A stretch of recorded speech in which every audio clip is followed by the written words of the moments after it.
मुरली अमृत की धारा है धारा, जो देती दुखों से किनारा। मुरली अमृत की धारा है धारा, जो देती दुखों से किनारा। भूले जीवन में हो जाए शिव बाबा मुरली में समझाए। भूले जीवन में हो जाए शिव बाबा। ओम शांति। आज की तारीख है 9/8/2024 के बाबा के साकार महावाक्य है। मीठे बच्चे, ये ब्रह्मा है सतगुरु की दरबार। इस बरकुटी में सतगुरु विराजमान है, वही तुम बच्चों की सदगति करते हैं। बाबा ने प्रश्न पूछा, बाप अपने बच्चों को किस गुलामी से छुड़ाने आए हैं? बाबा ने उत्तर दिया, इस समय सभी बच्चे प्रकृति और माया के गुलाम बन गए हैं। बाप अभी इस गुलामी से छुड़ाते हैं। अभी माया और प्रकृति दोनों ही तंग करते हैं। कभी तूफान, कभी फैमन है। फिर तुम ऐसे मालिक बन जाते हो जो सारी प्रकृति तुम्हारी गुलाम रहती है। माया का बार भी नहीं होता। ओम शांति। मीठे मीठे रूहानी बच्चे समझते हैं कि सुप्रीम बाप भी है, सुप्रीम शिक्षक भी है। वह विश्व के आदि मध्य अंत का राज समझाते हैं। फिर सुप्रीम गुरु भी है। तो यह हो गई सतगुरु की दरबार। दरबार होती है ना गुरु की दरबार, वह है सिर्फ गुरु की। सतगुरु है नहीं। श्री श्री 108 कहलाएंगे। सतगुरु लिखा हुआ नहीं होगा। वो लोग सिर्फ गुरु ही कहते हैं। यह है सतगुरु, सभी गुरुओं का गुरु सतगुरु, यानी कि परमपिता परमात्मा। पहले बाप, फिर टीचर, फिर सतगुरु। सतगुरु ही सदगति देते हैं। सतगुरु त्रेता में तो फिर गुरु होते नहीं, क्योंकि सब सदगति में हैं। एक सतगुरु मिलता है तो बाकी सब गुरुओं का नाम खलास हो जाता है। सुप्रीम हुआ सब गुरुओं का गुरु। जैसे पतियों का पति कहते हैं ना, सबसे ऊंच होने के कारण ऐसे कहते हैं। तुम सुप्रीम बाप के पास बैठे हो किस लिए? बेहद का वर्षा लेने। यह है बेहद का वर्षा। बाप भी है तो शिक्षक भी है, और यह वर्षा है नई दुनिया अमरलोक के लिए, वॉइसलेस वर्ल्ड के लिए। वॉइसलेस वर्ल्ड नई दुनिया को, विशेष वर्ल्ड पुरानी दुनिया को कहा जाता है। सत्य को शिवालय कहा जाता है, क्योंकि शिव बाबा का स्थापन किया हुआ है। विशेष वर्ल्ड रावण की स्थापना है। अभी तुम बैठे हो सतगुरु की दरबार में। यह सिर्फ तुम बच्चे ही जानते हो। बाप ही शांति का सागर है। वह बाप जब आए तब तो शांति का बरसा दे, रास्ता बताए। बाकी जंगल में शांति कहाँ से मिलेगी?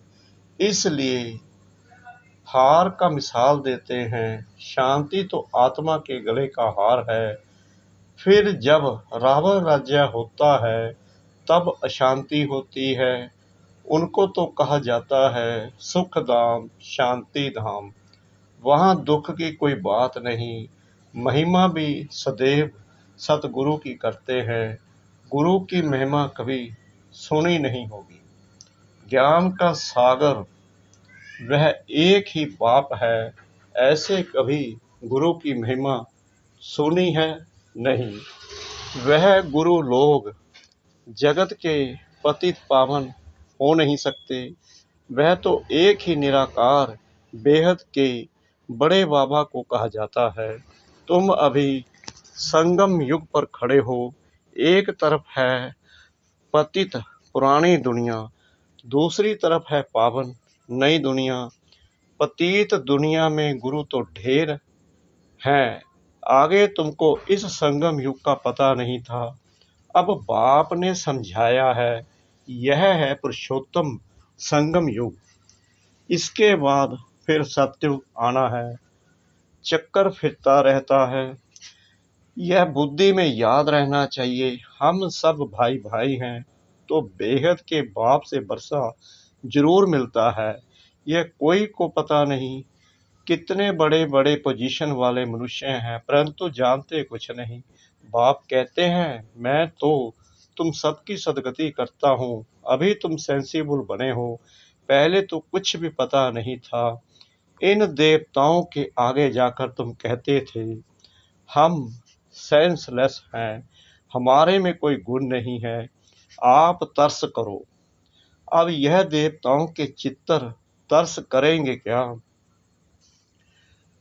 यह जानते ही नहीं रहमदिल कौन है। कहते भी हैं ओ गॉड फादर रहम करो।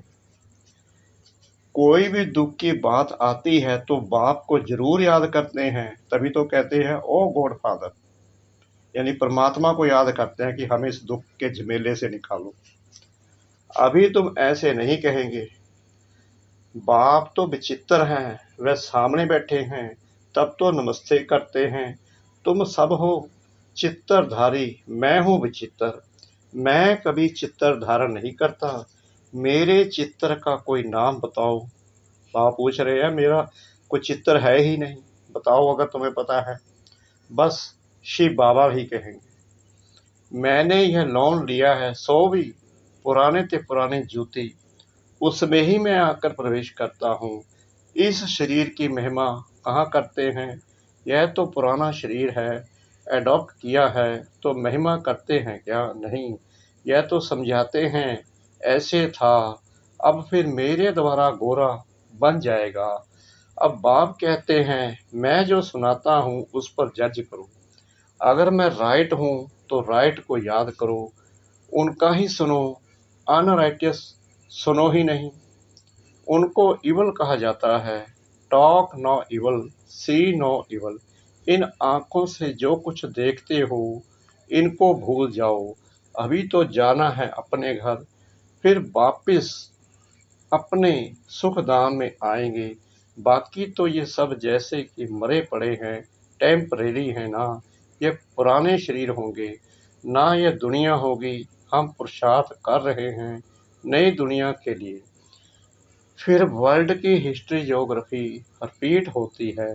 तुम अपना राज्य भाग्य ले रहे हो, जानते हो कलब कलब बाप आते हैं राज्य भाग्य देने। तुम भी कहते हो बाबा कलब पहले भी मिले थे, बरसा लिया था, नर से नारायण बने थे। बाकी सब एक जैसा मर्तबा तो पा नहीं सकते हैं, नंबरवार तो होते हैं। यह है स्पिरिचुअल यूनिवर्सिटी। स्पिरिचुअल फादर पढ़ाने वाला है, बच्चे भी पढ़ाते हैं। कोई प्रिंसिपल का बच्चा होता है तो वह भी सर्विस में लग जाता है, स्त्री भी पढ़ाने लग जाती है। बच्ची भी अच्छी रीति पढ़े तो पढ़ा सकती है, परंतु वह दूसरे घर में चली जाती है। यहाँ तो कायदा नहीं है बच्चियों को नौकरी करने का। नई दुनिया में पद पाने का सारा मदार है इस पढ़ाई पर। इन बातों को दुनिया नहीं जानती। लिखा हुआ है भगवानुवाच, हे बच्चों मैं तुमको राजाओं का राजा बनाता हूँ, कोई मॉडल थोड़ी बनाता हूँ। जैसे देवियों के चित्र बनाते हैं, तुम तो पढ़कर वह पद पाते हो, वह तो मिट्टी के चित्र बनाते हैं पूजा के लिए। यहाँ तो आत्मा पढ़ती है, फिर तुम संस्कार ले जाएंगे, जाकर नई दुनिया में शरीर लेंगे। दुनिया खत्म नहीं होती है, सिर्फ एज बदलती है।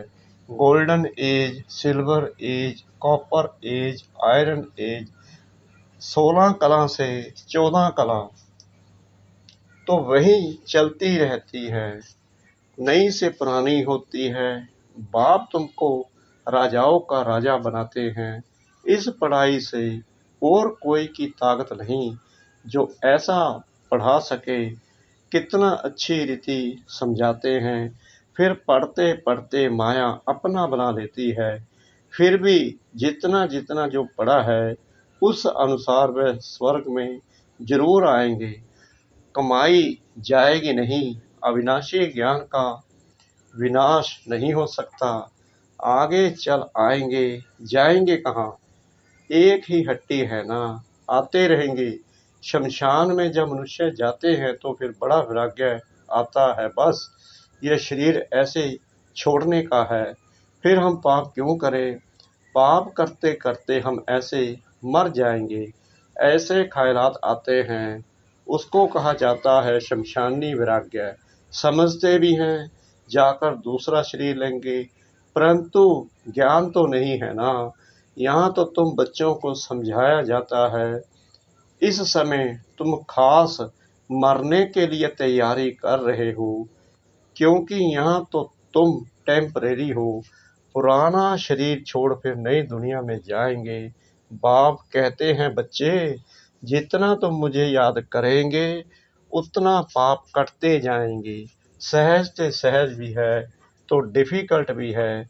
बच्चे जब पुरुषार्थ करने लग पड़ते हैं तब समझते हैं माया की बड़ी युद्ध है। बाप कहते हैं सहज है, परंतु माया दीवा ही बुझा देती है। गुलब काबली की कहानी भी है ना, माया बिल्ली दीवा बुझा देती है। यहाँ सब माया के गुलाम हैं। फिर तुम माया को गुलाम बनाते हो। सारी प्रकृति तुम्हारी अदम में रहती है। कोई तूफान नहीं, फेमन नहीं। प्रकृति को गुलाम बनाना है। वहाँ कभी भी माया का वार नहीं होगा। अभी तो कितना तंग करती है। गायन है ना, मैं गुलाम तेरा, वह फिर कहते तू गुलाम मेरा। बाप कहते हैं अब मैं तुमको गुलाम बने से छुड़ाने आया हूँ। तुम मालिक बन जाएंगे, वह गुलाम बन जाएंगे। जरा भी चूं चां होगी नहीं। यह भी ड्रामा में नोंद है। तुम कहते हो बाबा माया बड़ा तंग करती है, सो क्यों नहीं करेगी? इसको कहा ही जाता है युद्ध का मैदान। माया को गुलाम बनाने लिए तुम कोशिश करते हो तो माया भी पछाड़ती है। कितना तंग करती है, कितने को हराती है, कईयों को एकदम खा जाती है, हप कर लेती है। बल स्वर्ग का मालिक बनते हैं, परंतु माया तो खाती रहती है। उनके जैसे पेट में पड़े हैं, सिर्फ उछड़ी निकली है, बाकी सारा उनके अंदर है, जिसको दुबन यानी दलदल भी कहते हैं।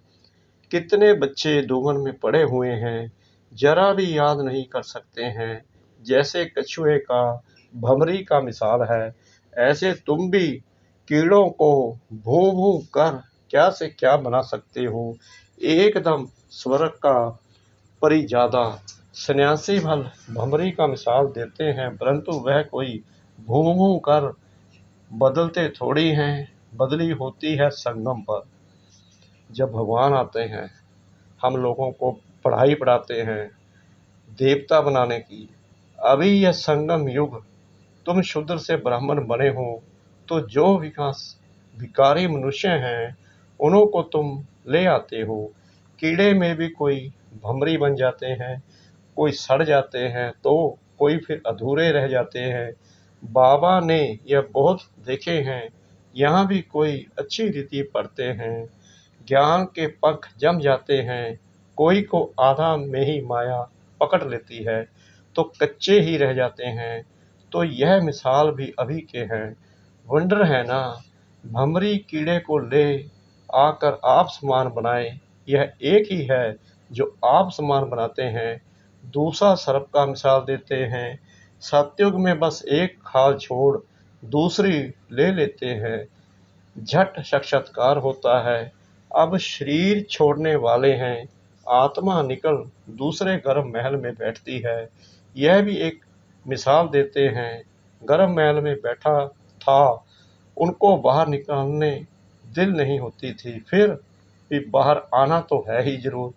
अभी तुम बच्चे हो संगम युग पर, ज्ञान से ऐसे पुरुषोत्तम बनते हो। भक्ति तो जन्म जन्मांतर की, तो जिन्होंने जास्ती भक्ति की है वही आकर नंबरवार पुरुषार्थ सार पद पाएंगे। यानी कि जैसी पढ़ाई पढ़ेंगे, बुद्धि में बिठाएंगे, जितना जितना पढ़ेंगे उसी हिसाब से आपका नंबर पुरुषार्थ में आगे पीछे होगा। अभी तुम्हारी बुद्धि में सारा ज्ञान है, बाकी शास्त्रों का ज्ञान कोई ज्ञान नहीं है। वह तो है भक्ति, उनसे कोई सदगति नहीं होती है। सदगति माना वापिस घर जाना, घर में कोई जाता नहीं। बाप खुद कहते हैं मेरे साथ कोई मिलता नहीं, पढ़ाने वाला साथ ले जाने वाला भी चाहिए ना। बाप को कितना ख्याल रहता है, 5-6 वर्ष में बाप एक ही बार आकर पढ़ाते हैं। तुम घड़ी घड़ी भूल जाते हो कि हम आत्मा हैं, यह एकदम पक्का कर लो। हम आत्माओं को बाप पढ़ाने आए हैं। इसको कहा जाता है स्पिरिचुअल नॉलेज, सुप्रीम रूह। हम रूहों को नॉलेज देते हैं, संस्कार भी आत्मा में रहते हैं। शरीर तो खत्म हो जाता है, आत्मा अविनाशी है। तो यह ब्रह्मा की भ्रकुटी है, सतगुरु का दरबार है, यह इस आत्मा का भी दरबार है। फिर सतगुरु ने भी आकर इनमें प्रवेश किया है। इसको रथ भी कहते हैं, दरबार भी कहते हैं। तुम बच्चे स्वर्ग के गेट खोल रहे हो श्रीमत पर। जितना अच्छी रीति पढ़ेंगे उतना सतयुग में ऊंच पद पाएंगे। तो पढ़ना चाहिए। टीचर के बच्चे तो बहुत होशियार होते हैं, परंतु कहते हैं ना, घर की गंगा का बिगाड़ नहीं। बाबा का देखा हुआ है, सारे शहर का किचड़ा गंगा में पड़ता है, फिर उनको पतित पावनी कहेंगे। मनुष्यों की बुद्धि देखो कैसी हो गई है, देवियों को सजाकर पूजा आदि कर फिर डुबो देते हैं। कई तो उस पर पाम रखकर भी डुबोते हैं। बंगाल में पहले रिवाज था, किसी का प्राण निकलने पर होता था तो उनको झट गंगा पर ले जाते थे। वहां पानी में डाल हरि बोल कर मुख में पानी डालते रहते थे। ऐसे प्राण निकाल देते थे। वंडर है ना, अभी तो बच्चों की बुद्धि में चढ़ाई उतराई का पूरा ज्ञान है। नंबरवार पुरुषार्थ अनुसार अच्छा मीठे मीठे सिकलादि बच्चों प्रति माता पिता बाप दादा का याद प्यार और गुड मॉर्निंग। रूहानी बाप की रूहानी बच्चों को नमस्ते। हम रूहानी बच्चों की रूहानी बाप दादा को श्रद्धा भरी प्रेम भरी नमस्ते। शुक्रिया बाबा, शुक्रिया बाबा, शुक्रिया बाबा, इस मीठी मीठी मीठी मुरली के लिए। धारणा के लिए मुख्य सार नंबर 1, बाप जो सुनाते हैं वही सुनना है और जज करना है कि राइट क्या है। राइट को ही याद करना है, अनराइटियस बात को ना सुनना है, ना बोलना है, ना देखना है। नंबर 2, पढ़ाई अच्छी रीति पढ़कर अपने को राजाओं का राजा बनाना है। इस पुराने शरीर और पुरानी दुनिया में अपने को टेम्परेरी समझना है।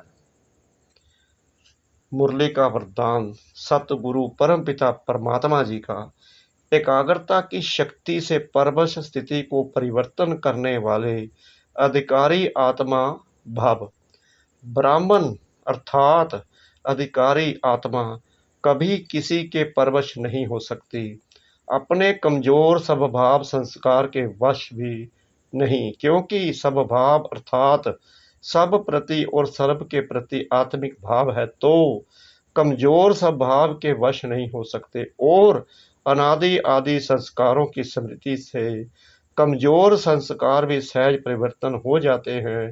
एकाग्रता की शक्ति परवश स्थिति को परिवर्तन कर मालिकपन की स्थिति की सीट पर सेट कर देती है।